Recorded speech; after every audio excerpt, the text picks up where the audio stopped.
Buongiorno ragazzi, benvenuti in questo nuovo video. Giochiamo con il nero contro questo egiziano e ci gioca B4. Ok, mossa veramente strana. Credo che si chiami Orangutan questa apertura. E ok, E5 è la risposta migliore, sono abbastanza sicuro. E sorprendentemente il nero, diciamo, trae vantaggio da questa apertura con B4 mangiandosi direttamente il pedone. Che potrebbe sembrare un poco intuitivo perché alla fine noi abbiamo dato un nostro pedone centrale per addirittura un pedone molto laterale. Però il nero è già in grande vantaggio di sviluppo, è pronto ad arroccare, il bianco ha tutti questi pezzi ancora a casa e quindi il vantaggio del nero è più dinamico, diciamo. Ok, arrocco, mi preparo a mettere la torre in E8. Ok, why not? Subito. Nero ha una posizione veramente comoda.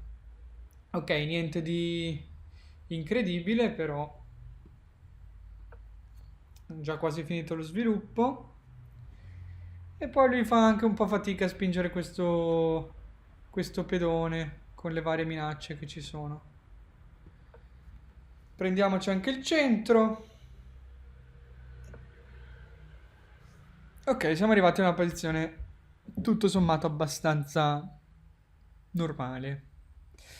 Questo dove lo mettiamo? Lo mettiamo qua, dai.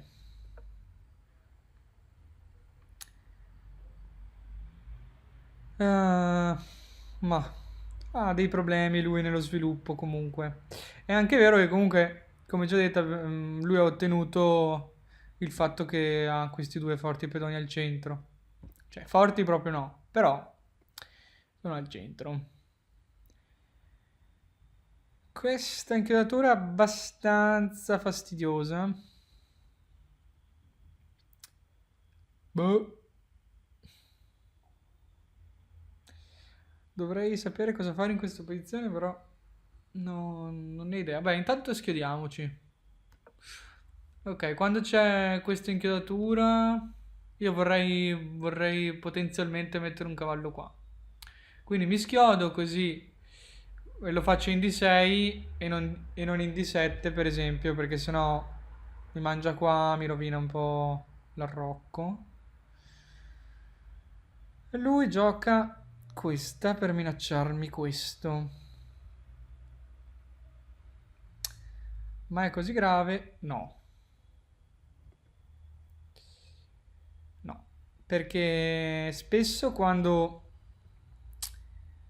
si minacciano questi pedoni di cavallo, questi sulle colonne G o B, spesso il nero ha come risposta torre qua e, e invadiamo la seconda traversa. Tra l'altro in questo caso, vabbè, intanto giochiamo cavallo e 4 che è la nostra mossa. In questo caso se mi mangio questo pedone, avrei già un tatticismo che sarebbe torre B8, donna A6 e torre B6. E la donna è intrappolata. Non c'ha più case. Non qua, non qua, non qua. In realtà qua ce l'ha, però... Vabbè. Boh. Dubito fortemente che mangiare sia una scelta sana per lui. Mi fido un po' del mio istinto in questo caso.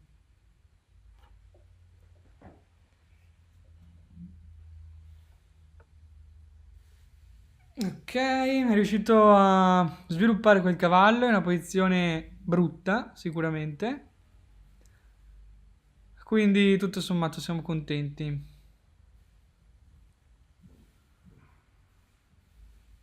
È pronto il caffè? Giocherò cavallo C5. Attacco, difendo. Non so ancora bene come sviluppare il mio gioco, ma stiamo a vedere. Ad esempio, in questo caso c'è una bella entrata di cavallo qua. Vediamo come la sua struttura sia proprio debole sulle case chiare. E se mi desse questo alfiere su questo cavallo sarei solo che contento, perché questo alfiere sarebbe proprio una spina nel fianco per sempre. Veramente difficile che riesca a togliermi questo alfiere senza il suo corrispettivo.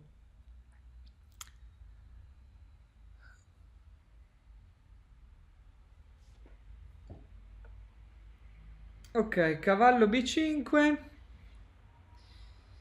Questo pedone non è minacciato perché c'è l'alfiere. E si prepara a riposizionare questo cavallo in D4. E glielo facciamo fare, per forza. Non ci sono tante alternative. Vediamo se c'è qualcosa di tattico. Potrei mangiarmi questo alfiere.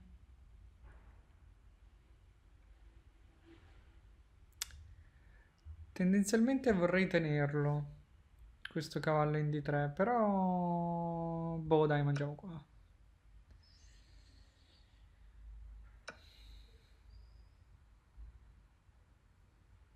Ok, adesso giochiamo alfiere B6, così gli impediamo di mettere il cavallo in questa forte casa al centro. Lui se ne frega altamente. E va bene, gli daremo una bella lezione in finale.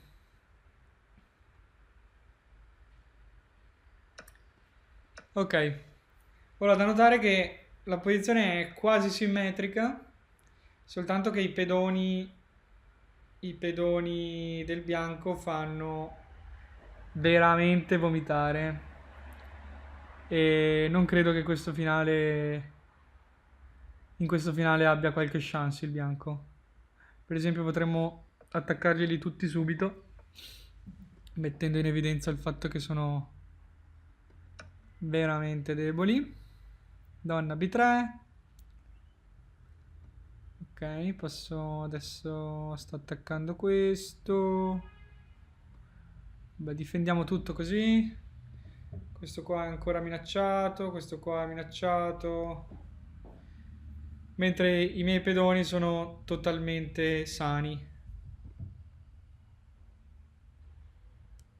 Quindi il mio vantaggio, diciamo, di tipo dinamico, di sviluppo, si è lentamente trasformato in un vantaggio di tipo statico, semplicemente di struttura pedonale. E vabbè, adesso anche di materiale, perché ho un paio di pedoni in più. E il mio avversario abbandona giustamente. E niente, è stata una partita abbastanza tranquilla e ci vediamo al prossimo video. E ora per continuare che cosa posso fare? Beh, innanzitutto ti consiglio di iscriverti al nostro canale in modo tale da non perderti le nuove video lezioni. E poi puoi vedere il video che è stato più cliccato in questa settimana. Ci vediamo, ciao!